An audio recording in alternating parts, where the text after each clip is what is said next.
3600 కోట్లు అన్నారు, తర్వాత ఇది అన్నారు, తర్వాత మళ్ళీ 60 కోట్లు అన్నారు.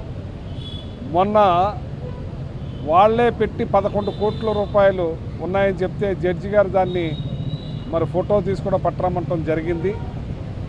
ఏ రకంగా హింసించాలి అని అసలు పరిపాలన గాలి కొదిలేసి ఏదైతే వాళ్ళు ఎలక్షన్ ముందు వాగ్దానాలు చేశారో అన్నిటినీ కూడా పక్కదోవ పట్టించటానికే ఇట్లాంటి కేసులన్నీ కూడా బనాయించి మరి డైవర్షన్ పాలిటిక్స్ చేసే కార్యక్రమం చేస్తున్నారు.